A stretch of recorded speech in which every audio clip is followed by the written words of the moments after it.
It's Sybil time with Myra J, Stephen Hill, and Kwyn the Grin, our social activist. How are you all? Hey, Myra, how are you?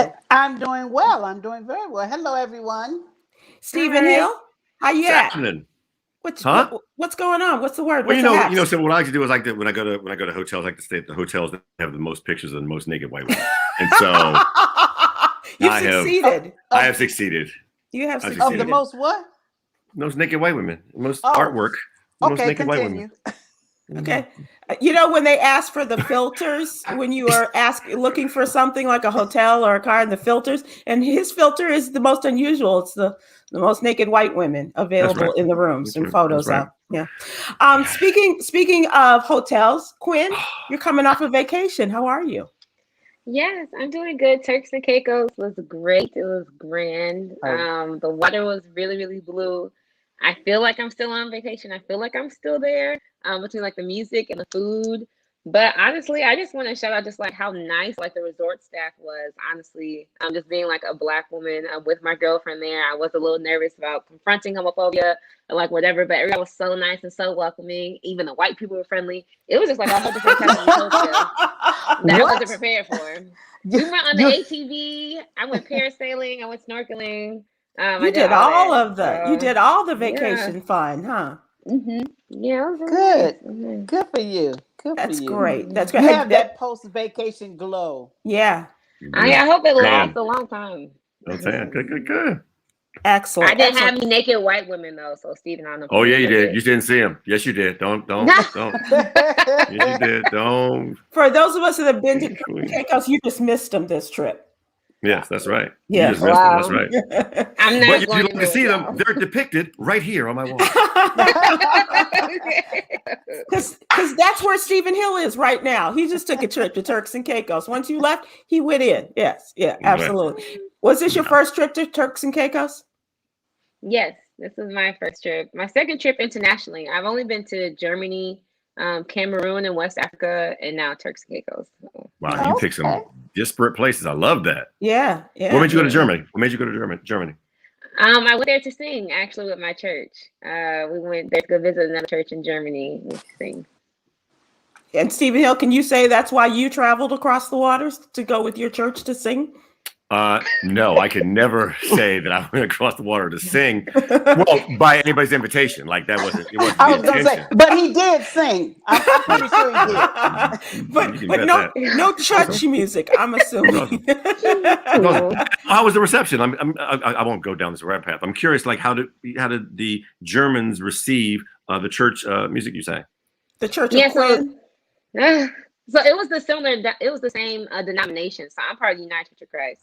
And so when we went, we traveled like, Trinity, shout off 95th, Roseland, all that type of thing. Y'all got secret handshake or like all the time. Yes, all the time. Right. Reverend Jeremiah Wright. Woo, woo. Yes, okay, there you go. The one, the only. Shout out to the good bros. But yeah, so they really did receive us. Everything was already communicated. I think the one thing that was different for me was seeing how intentional they were to bring up Black Lives Matter during this performance. I didn't know that this was really going to be a really good intersection between social justice and Christianity. I've only seen that done at Trinity, but I didn't know like all UCC churches make sure to do that and bring it up in all their sermons. Like I thought Reverend Wright was just doing his own thing, but it's like all UCC churches. So I'm like, oh, okay, well, this is lit. Like, praise God, let's go protest. let's talk about what else is lit. Let's talk about what's happening today in our world. And this is, it's not great news for those of us in Texas, I got to tell you.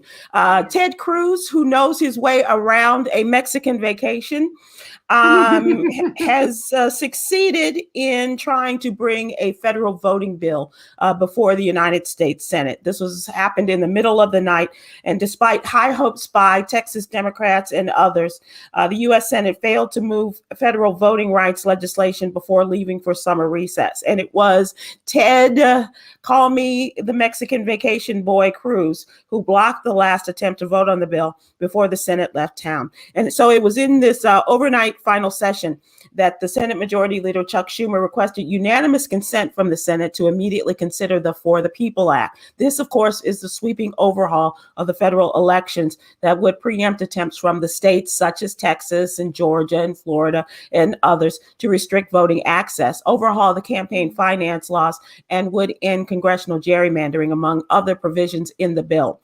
One senator needed to block a unanimous consent request, and that would be Ted Cruz. He said this bill would constitute a federal government takeover of elections. It would strike down virtually every reasonable voter integrity law in the country. Obviously, he doesn't understand what voter integrity law means. Yes. I got nothing with Ted Cruz. I'm like, just when can he be voted out of office? You know, just the level of ridiculousness of some of these people now. Yeah. As you can tell, my fed up level. Yeah, you're way past your head. Yeah, For those who can't see Myra, her hand is like 6 feet over her head. I've had it. It's like, when do we vote? Right. When do we vote? Or can we take?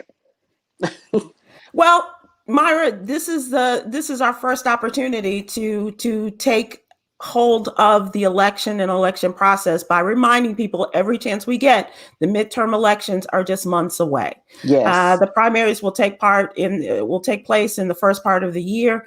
Then the general election will be in November of 2022. It's never too late, or never too early, I should say, never too early to get people on board and to recognize whether they are registered to vote, how to register, where to register, and all of these other things that go along with it, as well as encouraging everyone around you to register to vote. And that's going to make a difference. I think we just can't say, oh, we're going to lose. Oh, woe is us. We have to be as forceful and as active as possible. Stephen Hill, you're nodding going, yeah. They're good. Republicans are always going to repub. Like, that's what they do. They're going to repub. So, but what they can't do is, if you follow the rules, even as horrible and as ornery as they are, they can't like really block you from getting there. If you fill out your forms, if they say you can't vote early, vote whenever the rule is. But what they can't do is literally stop you from the ballot. They can put a lot of barriers in your way, but that's happened to you before and you've gotten past them. So you do the same thing with voting. Yeah. Be as intentional about voting as you are about eating a Big Mac. Or okay, can we use something else? Yeah, can we roll that back? Can we roll that back, please? Roll it back. Be as intentional. As when you was trying to pursue that your first love when you were 16, and he, she, or they was throwing up like, we just friends. We can't date. You just friends. Oh no, but that's why we get along. All them barriers. You got past them barriers until he, she, they was like, okay, we do this. Mm-hmm. You come on out. That was better than Big Mac. That was better than Big Mac. That really was. That was a lot better. And Myra got it too, because Myra's still going for that first love thing. I understand, Myra. Yep. Hey, keep hope alive. Keep hope alive. And I love that Stephen Hill is going back a few years for that first love and bringing it forward to the he, she, they. I heard that. You got it, Kwyn? Yes. How great was that? I feel so seen. You are seen on the scene, young Kwyn. Here we are. The next thing I want to talk to you about, and this is really special because they don't get their props as often as they should. And so the National Rhythm and Blues Hall of Fame Foundation, they will not have a live induction ceremony honoring its 2021 class this year. But in the statement, they are going to be posthumously honoring 21 R&B icons. They have announced that the month of August will be the permanent month to host the induction ceremonies going forward. And as we are in the month of August, they are honoring the music legends of R&B and the inductees for the class of 2021. Where do you start, Stephen Hill? I mean, this is like a who's who of R&B. Luther Vandross. Yes. Natalie Cole. Yes. Inseparable. Barry White. Yes. Bobby Blue Bland, the blues singer, right? Mhm. How about Ben E. King? A lot of these voices, I'm not sure, young Kwyn, how up you are on some of You these lost names. me on the last one, but of course with Andrew, I was like, what? Did he do Stand By Stand Me? By Me. Yep. Stand by me. Yep. Oh, okay. Yep. Thank you, Stand Myra. By Me. Mhm. Ben E. King, Stand By Me. Teddy Pendergrass. Oh, turn out the lights, baby. Come on. Now, ask your mama about Teddy Pendergrass, Kwyn. Okay, that's all I'm saying. Ask your mama. Or your grandma. Or your grandma. Yeah, in her case, that's right. Billy Stewart, the singer. And Check. Oh, I'm sorry. Oh, that's his song? I absolutely love Sitting that. in the park. Yeah. How about Percy Sledge? Oh. Yes. Yeah. Yes. Yeah. Yes. When a man loves a woman or man or they don't. The remix. Thank you, Stephen Hill. The 2021 remix. Yes. How about the great songwriter producer Norman Whitfield? Oh, yeah. Yes. Woo. He wrote Papa Was a Rolling Stone, Kwyn. I give you that one. Papa was a Rolling. Yeah, he was behind that. He and Stephen Hill is our College of Musical Knowledge, Kwyn. So whatever references we have, we get them from Stephen Hill. And Myra is also right up there with Stephen Hill, as you just heard. No. I'm nowhere near Mr. Hill, but How about a shout out to the Godfather of Soul and his daughter Deanna Brown, who is a friend to the show, Danny Ray. Danny Ray, the great MC, the Cape Man for James Cape Brown, is also going into the R&B Hall of Fame. Johnny Lee Hooker, or I thought it was John Lee Hooker, but they call him Johnny Lee Hooker here. Oh, really? The blues singer. How about from the South Side of Chicago, Mr. Lou Rawls? Oh yeah. Anytime the man can just sing about the weather and make it a hit. The Hawk. He talked about the Hawk. Okay. None of these people are already in the Hall of Fame. Well, not in the R&B Hall of Fame. So this is quite a posthumous salute. Nina Simone, the great Nina Simone. Mm-hmm. Oh yeah. Young, gifted, and black. Yeah. Oh, this is one of my favorites. Johnny Guitar Watson. Yes.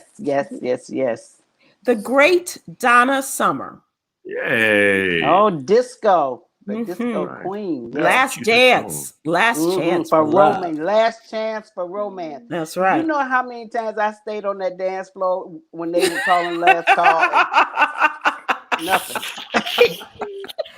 Nothing. Bartender sweeping around my feet like, lady, no one, everybody's gone now, okay? Let's talk about something else, air rage. Kwyn, I don't know if you had this on your last trip, but American Airlines had to duct tape a 13-year-old to his seat. A 13-year-old? A 13-year-old boy became the most recent passenger on a plane to land in the hot seat and be duct taped as a result of that. It went down on an American Airlines flight from Maui to Hawaii, to LA. Witnesses said the kid started trying to kick the window next to him and supposedly got violent with his mother as well. And I'm not sure. It doesn't say if the mother helped to duct tape the kid, but definitely. This happened about an hour into the flight. And so the flight attendants and other passengers holding him down, wrapping him to his chair. They had some video on this, and it says the plane had to reroute and make an emergency landing in Honolulu. And they said the boy was taken into custody by authorities. 13 years old. You know the question. Wait, you know the question. Okay. He wasn't black? Oh, thank God. Oh, look. When you said you didn't know if the mama helped duct tape him, I already knew he was black. I got nervous when I heard authorities. I was like, okay, they're so quick to call the police. I thought for sure he was. Now, this is what I saw. I did not get a good look at the kid, but from what I could tell, he was not amongst the melanated people. They covered him that good with the duct tape you couldn't tell? Yeah. And of course, this follows the kid who was on Frontier recently, who was taped to his seat, and also a woman on a Delta flight went through the same thing on their flight not too long ago. I was just about to say, Delta don't play that. That's why I ride Delta. And you just said it. Oh, Lord. What is up? Not duct tape. This is funny. Duct tape. And quickly, I don't know what you guys are planning to do for birthday wishes to those near and dear to you, but Rudy Giuliani could use your money, and as a result, he's taken to Cameo. Rudy Giuliani. No, let's we need to explain what Cameo is. Okay, he's performing now. Do you understand what Cameo is? Word up. No, it's not the group. No, it is Cameo is a feature which people pay celebrities to send birthday greetings, anniversary greetings. They videotape it in their homes or wherever and say, "Hi, I'm Stephen Hill. I'm Worldwide College of Musical Knowledge, and I just wanted to send you a musical happy birthday." Something like that. Well, Rudy Giuliani needs the money so bad he is now, and it's the ranges vary, Myra, in terms of the amount of money that they charge. Rudy Giuliani is charging $199.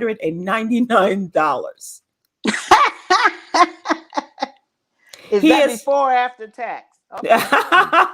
Ooh, he's got his mounting legal bills and the criminal investigations and all of that. He signed up for Cameo that lets celebrities sell their video greetings to fans. "Hi, it's Rudy Giuliani and I'm on Cameo," he says. So question. He doesn't have any rich friends who can help him out, like a billionaire or somebody in real estate, make a GoFundMe. Some mogul or something that, has a lot of money who could help him. Whose ass he tried to save for many years. Apparently his money is in question. Okay. Amongst the other things that Rudy Giuliani has, a $1.3 billion lawsuit by Dominion Voting Systems. This is the equipment maker that he falsely said stole the 2020 presidential election from his boy, Donald Trump, by flipping votes. Not houses, flipping votes. Poor little Rudy. He's this close to pole dancing for money now. Hey. I was gonna say he might as well make an OnlyFans. That's where all the money is at. Okay, Kwyn, he's not there. He's not there with OnlyFans. Yeah. Dr. K. Woods is on YouTube and says Rudy is about to find out who his supporters really are. Ain't nobody buying that itch. And Joy Route on Facebook, also on YouTube, also says his rich friends are in jail already. Ain't that the truth? They're awaiting his arrival. Did he cash that check from that Sacha Baron Cohen movie or not? He kept that. No, I bet you, as hard as things got, and I do mean that. I bet you. I think I can find the money right here. Hold on. He's probably calling Sacha right now. Going, "So are you doing another movie?" Okay. I'm available. Okay. You got another. Does the girl get to stay this time or not?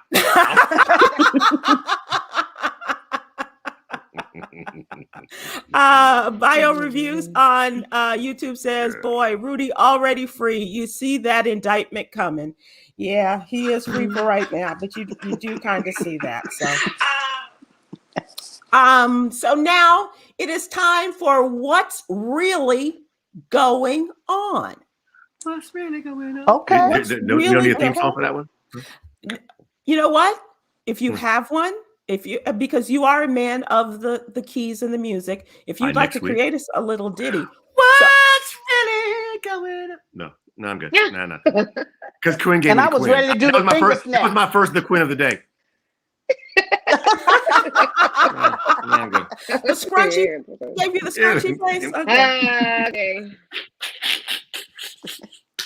All right, what's really going on? So let's take a look at what's really going on. This is as a result of, I'm not sure if he's your friend, Stephen Hill, but he is a friend to many in the music business. And the rapper Future has gotten into it with his baby mama. He is accused of texting his son, "Your mama is a garden tool," except he didn't say garden tool. Oh. After she turned down his invitation to be sexually active with him or to reactivate their sex lives.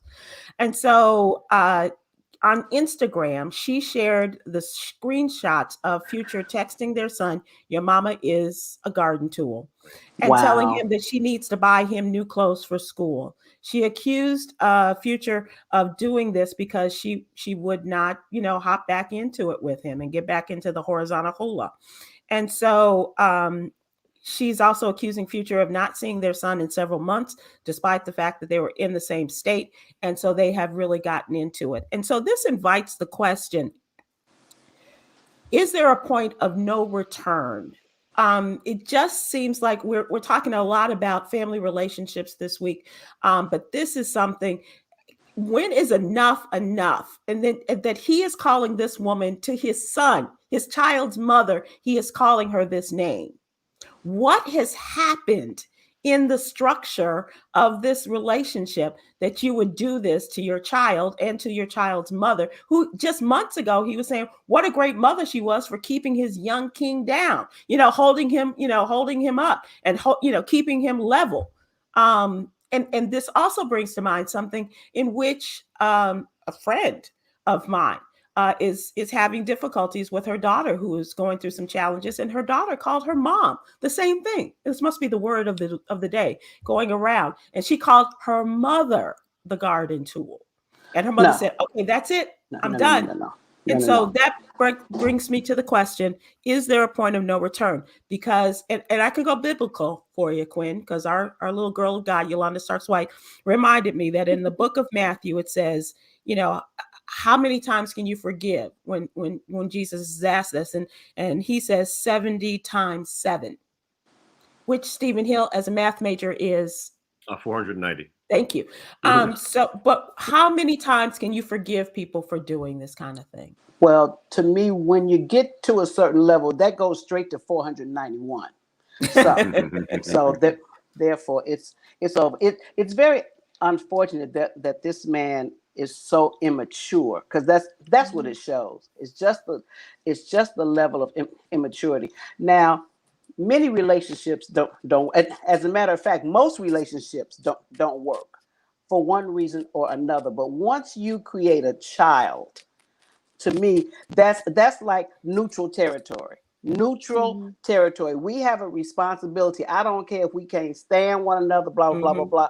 Once it comes to the child, that's neutral territory in doing what's best for the child. So all that pettiness and name calling, I hope she really has to take the higher ground and be the adult in the room here when it comes to dealing with him. But just keep it to a minimum so that she doesn't have to deal with the drama.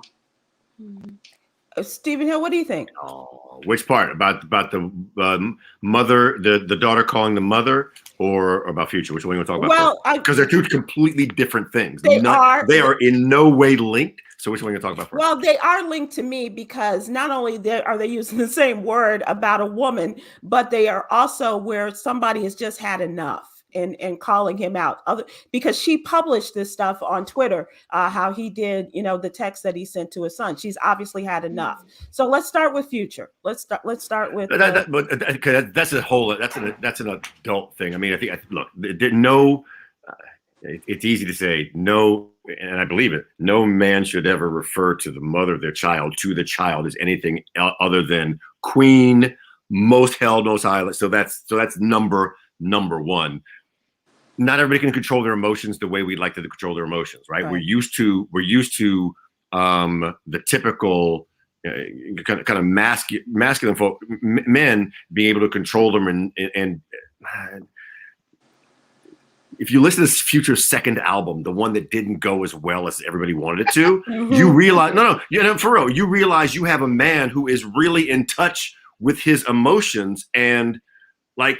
The reason you haven't heard anything since then because it didn't sell well, and then he went back to trapping. But that second Future album is like a guy who like really is clear about how his mind, how his emotions work, and you just can't. I mean, and not everybody can control him. And this feels like a time, and it's not the first time we've heard publicly that he can't control those emotions. So that's the thing. I don't automatically put it in a horrible bin. It's like you just got to figure out how to control your emotions better, but. I encourage you to listen to Future's second album. whenever it's a kid calling their mother let's hold on to that. Let's hold on to that, and then we'll come back because as you say, they are two different cases, and so I want Kwyn to pipe in on this, and also Myra J looks like she's biting her tongue. So Kwyn, what do you think about? Let's talk about the future situation. I'm just glad that Sierra is no longer affiliated with the I'm so glad that Sierra has prayed for something better. I think from a Scorpio, because Future's a Scorpio, and so a lot of times we're just like, man, Scorpios are really toxic, and I'm just like, he is the most like unhealthy version of a Scorpio. But I get it. I understand like sometimes when you do get so upset that you say things that you really didn't mean to say. You say it out of anger. But one thing that I'm grateful for, even being raised by a single mom, is that my mom never ever said anything in terms of calling my father out of his name, out of his character, to any of us. And my father never did the same. So I cannot even imagine my father texting my brother something about my mom like that. And my mom either not, turning all the way up, or at least me being confused, like, but wait, you had 4 kids with her. So how is she, this person now? Like, how is she this disregarded? How is she this just minuscule to you that you're gonna compare her existence to something that clearly is only used not like, I don't know, that's no longer a human being. So I'm not surprised by his actions. Shout out to Sierra for moving on to better. I hope their son is okay. Yeah. Because being raised by single parents is always really hard, and being in the middle, it's really, really difficult. So I'm just gonna keep praying for their son. Yeah, I think you're absolutely right. Myra, before I come back to you, Joy, you're not going to get me to say that word on YouTube. He called her what? He called her a garden tool, the H word. A rake.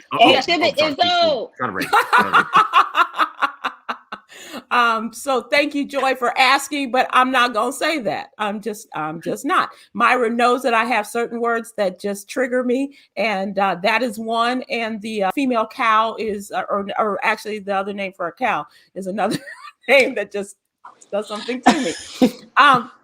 Wait, hold up. I don't like the word heifer. I just don't. Oh, I just don't. I don't know. Like, I have no idea where you're going. Words. How you feel about heavy? Oh, hell no, I don't. Can I call somebody heavy? If it goes with D, yes, you absolutely can. Heavy D. Okay. So Myra, tell me about the mother and the daughter situation, and the mother calling and the daughter calling the mother out of her name. What do you think?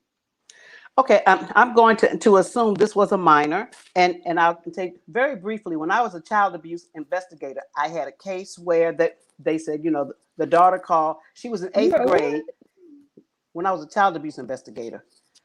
Oh, Myra's had many lives, young Kwyn. Yes.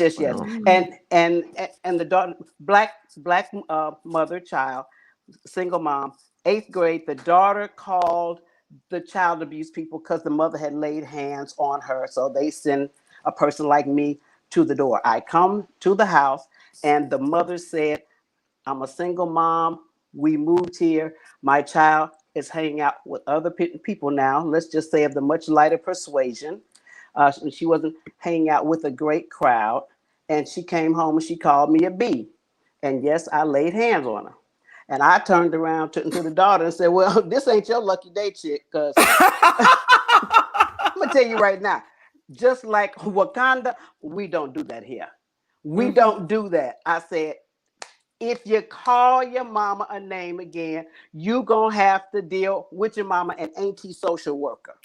Because I'm not going to punish your mama for this. Respect your mother. I made her apologize right then to her mother. And the daughter was so outdone, like, but my mom was supposed to, be in trouble because I called the child. And we really sat down and just had a good conversation about why this was not acceptable. So hopefully lessons were learned there. But I couldn't fault the mother for it. At some point with our children, as with anybody, you have to draw the line to say, you've gone beyond the line. This is not acceptable. And this is what I will do when you disrespect me like that. Hmm. I can't imagine. And for those who are just joining us, we're talking about when is there enough? Is there a point of no return in a relationship? Here is one of Future's mothers of his children. She put out there on Twitter text that he sent to his son, calling his mother the H word because the mother would not engage in another sexual relationship with Future. And she just had enough. She just had enough of him, and she put it out there for the world to see.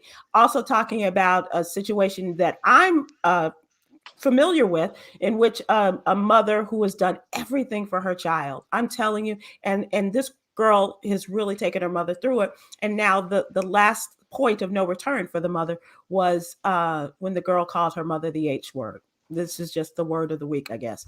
But it just, so Stephen Hill, we're kind of breaking it up here, but on the more personal tip, when we're talking about a mother and daughter, and the daughter's 20 something years old, and she calls her mother the H word, and her mother says, I'm done, I'm finished. What do you say to that? Oh, she was a grown woman? Oh yeah, that Yeah. changed everything. That changes Yeah. that changes everything. Then be done. Not everybody not everybody gets the child they want.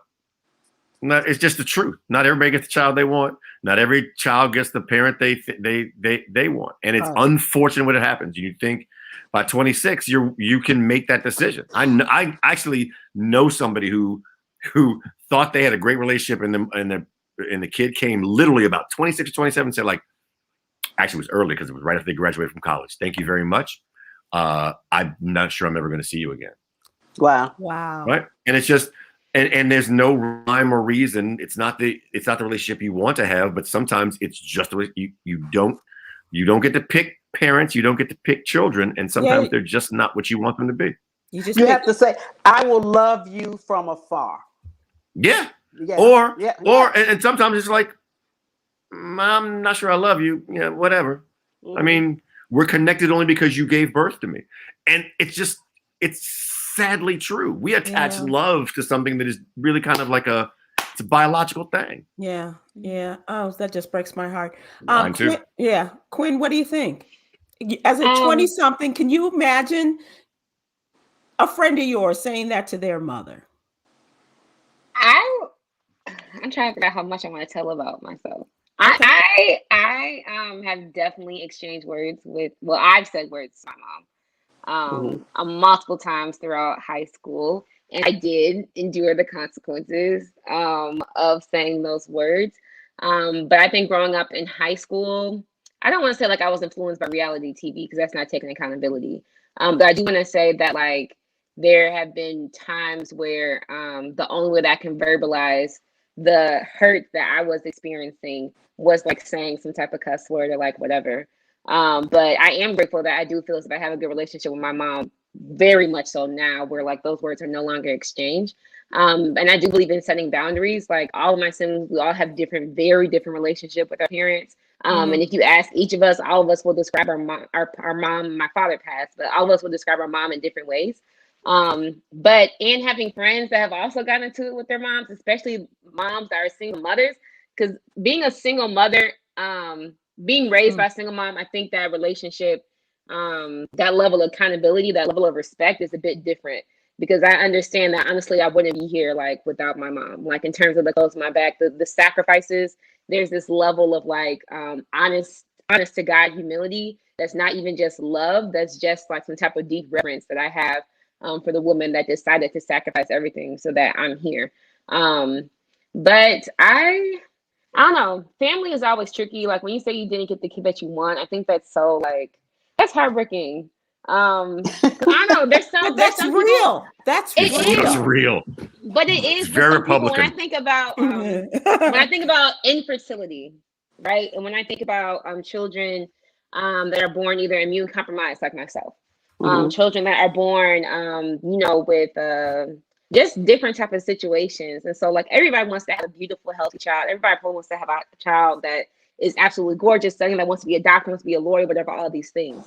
But I think we should be a little bit more like realistic and think about, okay, what type of person are we trying to create that we actually don't see reflected in ourselves?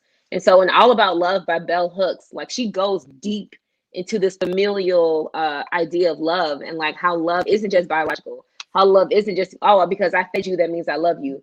But love is actually like, you don't have to yell at me. Like, we can actually have a conversation. Sometimes We can yelling actually is talk about necessary. boundaries. Sometimes yelling is I necessary in don't the think love, so. isn't it? Oh, yes, it is. Oh, yes, it is. No. Listen, it is 4:90. It is now time for us to take a look at our newsletter. What you need to know. It's time for you to find out what you need to know. Yes. And that is our daily newsletter. Please go to sybilwilkes.com to subscribe. It's absolutely free. And one of the highlights of our newsletter, not only do we talk politics, not only do we talk health and wellness, we talk business and finance. We give a little bit of HBCU business. We also talk Black history facts, but we have two wonderful young people who are part of our staff and part of our family talk about social justice. And young Kwyn, you're up first. Let's talk about your story this First time day. I was a part of your family. Please don't get me emotional. Do you need a moment? I'm good. I had like 2 steps to this line. Everybody knows I'm a lightweight. I'm here. Okay, so Your mama. look, my mom knows I was in Turks and Caicos. I sent her the pictures. Okay, so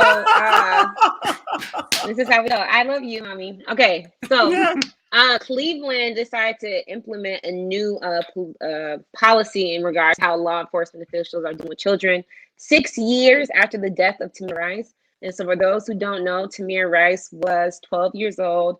He was an African-American boy in the Cleveland neighborhood playing with like a toy gun. It was like a pellet gun. And somebody had called the police saying, hey, I think there's a child who has this toy gun that's running around the neighborhood. And apparently that crucial information wasn't passed along to the officers that were deployed to that area. And he was murdered within seconds. So 6 years after this 12-year-old boy was murdered, Cleveland police are implementing this actual new policy that mandates that officers consider age-related factors like physical build, perceived age, and emotional state. It also requires police to use age-appropriate language, including not cursing or using derogatory words when referring to young people. The policy says that minors fleeing police or verbally challenging officers cannot alone constitute probable cause for searching or detaining them. It gives specific guidelines for interrogating and arresting anyone under 18. But my thing is, where was this the first time? And also, why aren't police officers just giving sociology classes, psychology classes, so they know how to actually interact with people? Because like, how are you going to protect people that you don't even know, that you let alone don't even see? And I don't think cops ever, I mean, we see the same thing in Chicago and Toledo. They don't see children. They only see killers. They only see assailants. They only see people that are going to inflict some type of harm. And I think that's dangerous in itself. But y'all know I'm an abolitionist, so that's why I write about this anyway.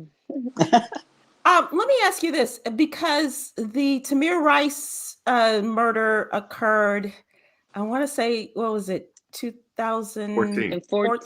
14? Okay, so we're talking set. What took them so long? Do you have any indication of that?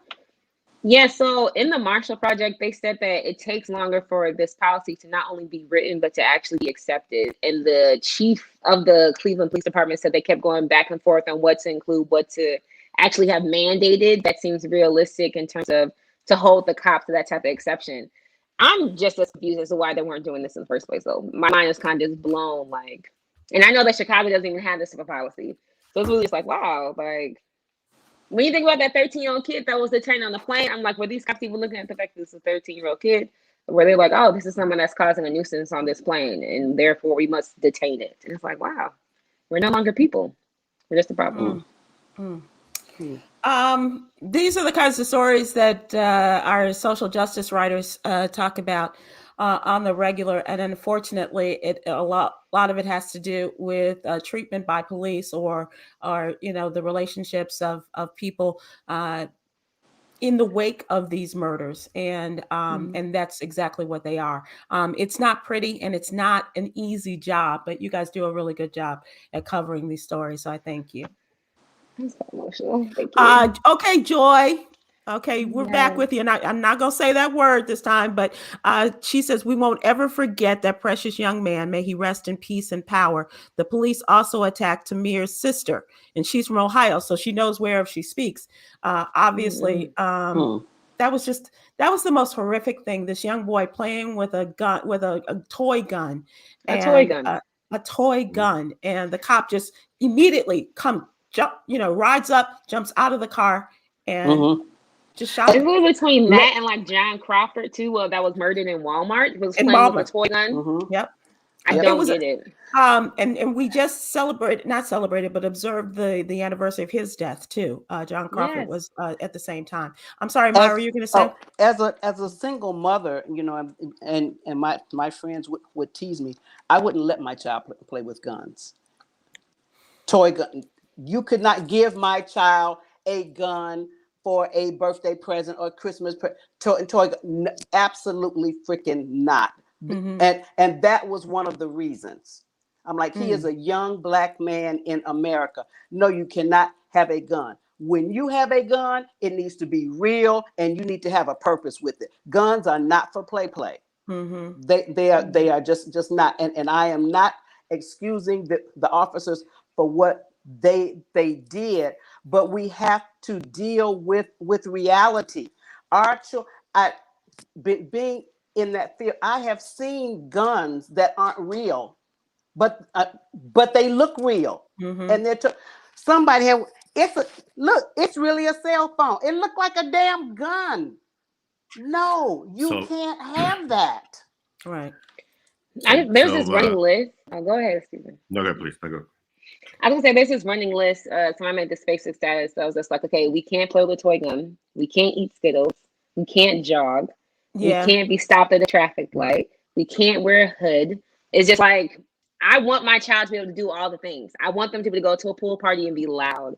I want them to wear barrettes. I want them to be able to wear all the expensive shoes. I want them, and they deserve to be able to live a life that's unfiltered, unrestricted, and be able to play with all the things they want to play, just as these white people do.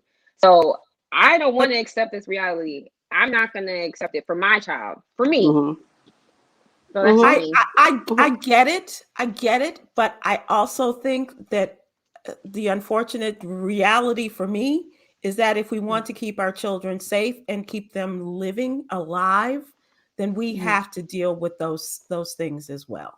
It's not fair. It's not fair, but go ahead, Steve. I'm sorry. No. Jane, my faithful ward was in a situation, and I apologize. I was trying to think out how to phrase this. Sure. Where there was a BB gun that looked like a real gun. And trying to explain to him why I would not allow him to go back into that situation or anywhere near that situation was difficult, because he kept saying it wasn't the real gun. And I'm like, it wasn't a real gun. I know it. But and I wasn't, by the way, in this situation, it wasn't even police. It was like, I don't want you around in case somebody who doesn't like the person who had a BB gun thinks it's a real gun. Because I'm with you. I want to have all the fun that everybody else can have. But when it comes to fake weapons, like, I don't want anybody to have that fun. That's what it is. I don't want anybody to have that fun of those weapons, because there's nothing good that can come from it. Nothing. Kwyn, you want to wrap this up? This story? Anything abolish the police. Abolish them. Not defund. Abolish. Get rid of it all. Okay. Thank you. All right. Thank you. Spend some time in downtown Seattle. Anyhow, keep going. Wow. You want no police? Go to downtown Seattle. Be like, maybe the police don't such a bad idea. No, maybe not. Stephen Hill, this story goes to you. This is your governor, Andrew Cuomo. And from Washington, D.C., we don't have a governor. Like, what are you doing? What are you doing? I am not even in the state. I am in a state where they put naked white women in the hotel room. Like, You're not listening. Well, then I'm surprised he's not with you. That's sounds right.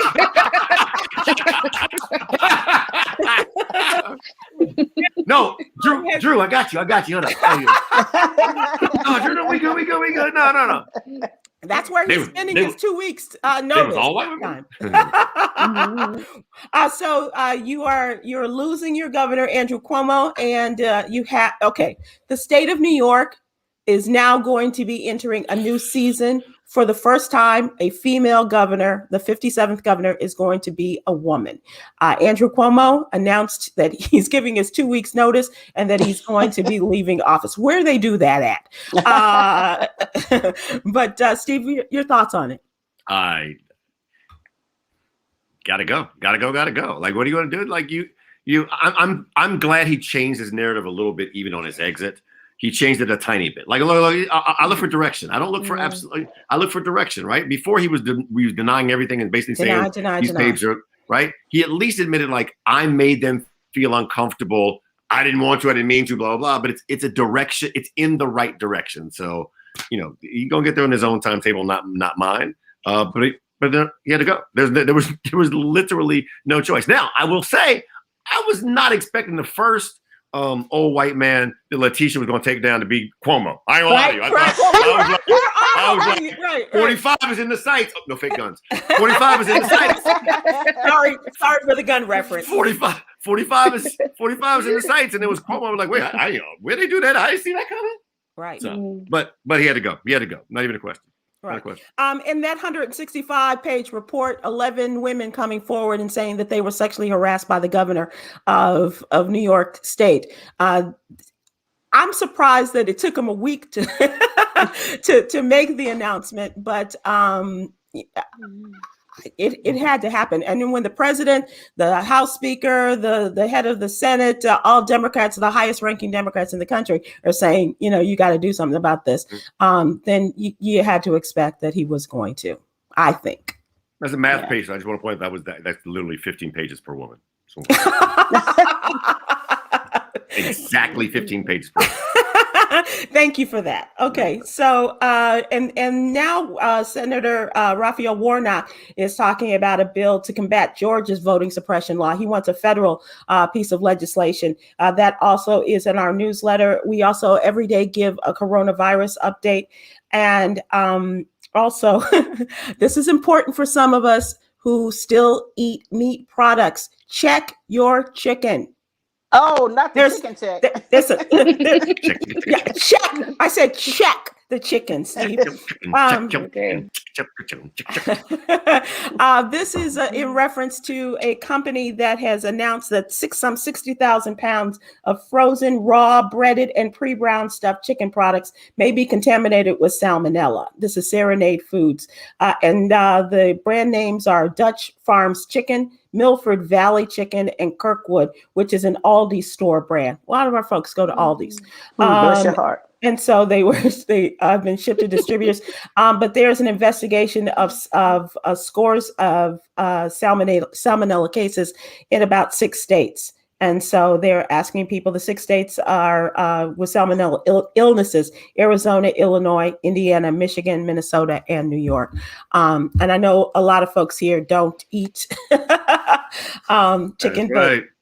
but I'm still one of those because I do a drive-through like nobody else. Kwyn? I definitely eat chicken, but I get Purdue. And I guess she's going for an endorsement from the Purdue farm people. Okay. I trust that little white man. I trust him. I don't know why.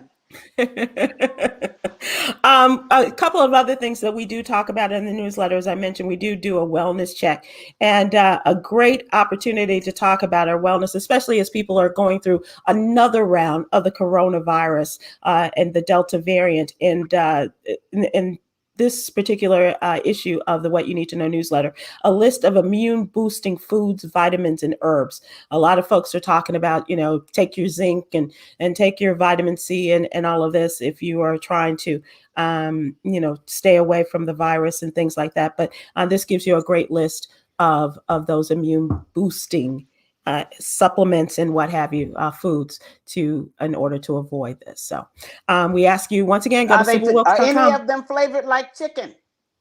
Thought I'd ask.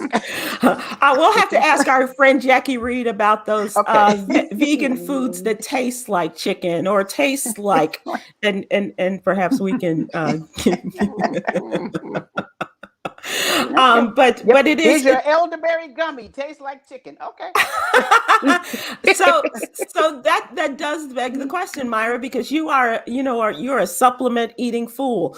Are you upping your supplements and taking elderberry and things like that in order to avoid getting the coronavirus? Well, even though you have been vaccinated?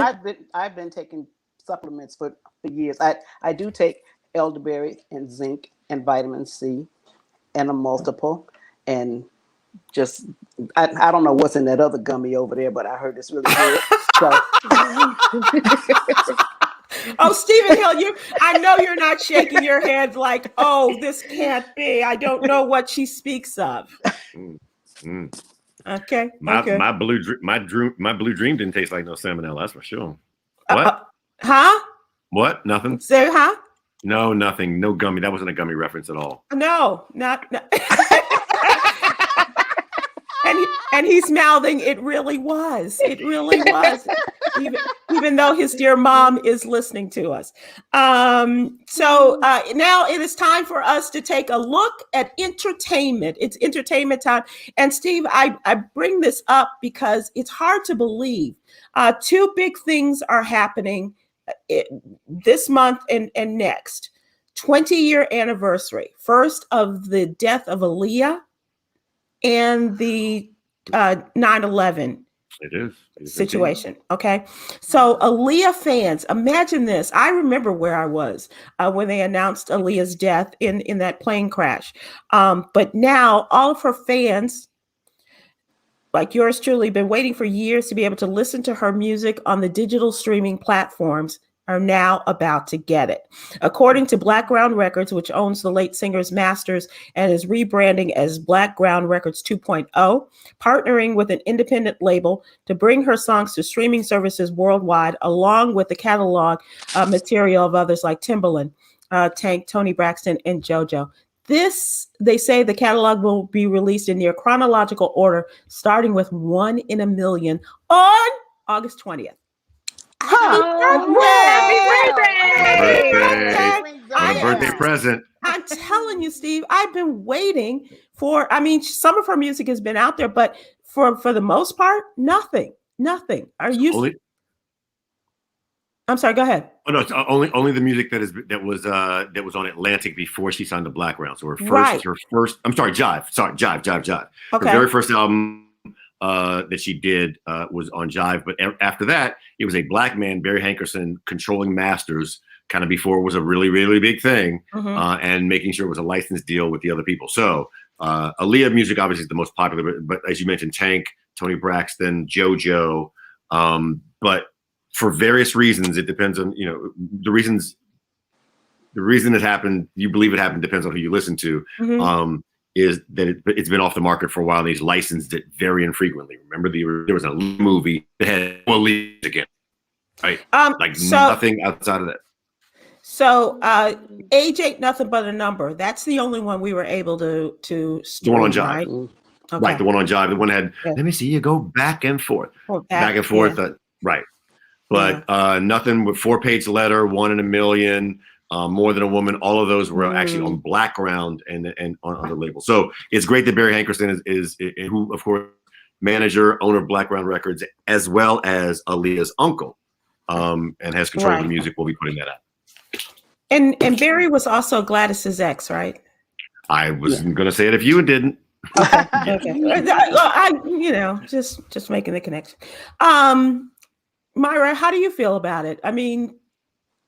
Do you remember when we interviewed Aaliyah on the Joyner show and what a sweet girl she was, and she was just the young sweetie pie, and I just remember just being devastated at the news, because she was just so young and so talented. Yeah. Let me ask you, young Kwyn, what do you know of Aaliyah? I remember creating a dance to Rock the Boat. I remember being in elementary school. Okay. I was like in 3rd or 4th grade. And I remember my after school instructor, she said, oh yeah, like she passed today.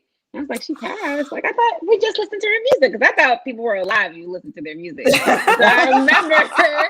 And when she told me that, and I was like, wow, like this is somebody who died. And like, I just remember like praying like instantly, like, wow, that's really, really sad. Like how is her family, you know, whatever. But it always is scary. Death is something I've never really understood that God does. But I'm grateful that we have her music. And I'm grateful that she did really leave such a nice legacy of being a sweetheart, of being so kind.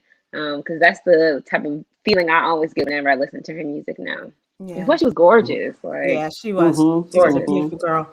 All right. So now let us just one more thing I want to mention, and I'm going to say it, and then I'm going to walk away from it because I know that I'm in the minority. But damn it, Jeopardy, you made your final selection on the host and the wrong answers. They finally named the executive producer, Mike Richards, who wanted the job all along. And why not just go? Why go through all of this? And Mayim Bialik, remember Blossom, and also was on the TV show about the geniuses, Big Bang Theory. Yeah, they're going to alternate as hosts. You know what I think happened, and I was never a big Jeopardy watcher, but I heard LeVar Burton was just a fan favorite. Mm-hmm. But I think once they announced that the executive producer was the host, I really think that they got so much flack that they went, because they said one of the reasons why they chose him, they said, we didn't really want to get a celebrity because celebrities, actors and stuff have other obligations. Yeah. And so we wanted somebody who's really dedicated to the show. Then they turn around and get an actor with like a week later. Right. I'm like, yeah, that was a straight CYA to me. Yeah. It's now time for the wrap up. And as we wrap up, I want to give you our daily inspiration from Yogi's Jewels. I have the power to manifest my heart's desires. So inhale abundance, exhale lack. Black? Inhale, lack. Lack. Lack. Oh, lack. Lack. I thought you said black. L-A-C-K. L-A-C-K. Okay, say it again, because I didn't exhale that. Inhale abundance. Inhale abundance, exhale lack. Okay, with that, Stephen Hill, tonight, where can we find you? I'm on the corner of Melrose and La Cienega. you have a show on Saturday nights? I do, and I think I'm talking to Leela. I got Leela James is going to be on the show this Saturday night on Channel 48 on Sirius XM, Heart and Soul. So I'm looking forward to that. And I got to remind you, it's time for the American Music Awards, November 21st. Is that why you're in the hotel with the white women on the wall? The naked white women? God, thank you for saying on the wall. Come on, give me one more, Kwyn. One more scrunchy face, Kwyn, for the night. There it is. That was really close to Stephen Hill. So tell us about the American Music Awards. You're a producer? Yes, got the lovely and talented Jesse Collins and the good folks at Dick Clark Productions put on the American Music Awards. Can't tell you who's going to be on it yet, but don't miss the first 5 minutes. Tell you that much right now. Okay, I can't tell you how many times a man has said that to me. It better not be the baby.